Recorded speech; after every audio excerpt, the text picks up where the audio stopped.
জুলাই পূর্ণ জাগরণ অনুষ্ঠানমালায় এখন আপনাদের আমরা শোনাবো একটা কবিতা। এই কবিতাটা লিখেছেন আমাদের দ্বিতীয় শ্রেণীর শিক্ষার্থী আফিয়া, যে আমার পাশে দাঁড়িয়ে আছে। ও একটা সুন্দর কবিতা লিখেছে, আমরা আপনাদের আবৃত্তি করে শোনাবো। আফিয়া, তুমি যে কবিতাটা লিখেছো সেটার নাম কি? সত্যের পথে। আচ্ছা, আমরা শুনি যে আফিয়া যে কবিতাটা লিখেছেন আসলে কেমন হয়। আমরা শিক্ষক এবং ছাত্র দুজনে আবৃত্তি করে শোনাবো।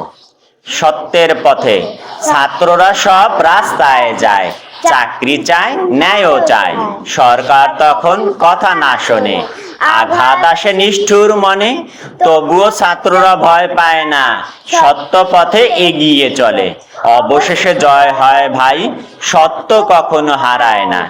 সুপ্রিয় বন্ধুরা, আমাদের দ্বিতীয় শ্রেণীর শিক্ষার্থী আফিয়া এই কবিতাটা সে নিজে লিখেছে। এই কবিতাটা কেমন হয়েছে অবশ্যই আপনারা জানাবেন। আর আমার দ্বিতীয় শ্রেণীর শিক্ষার্থী আফিয়ার জন্য আপনারা দোয়া করবেন, যেন সুন্দরভাবে দেশ গড়ার কাজে সে নিয়োজিত থাকতে পারে এবং ভালোভাবে পড়াশোনা করতে পারে। তার জন্য আফিয়ার জন্য আপনারা সবাই দোয়া করবেন।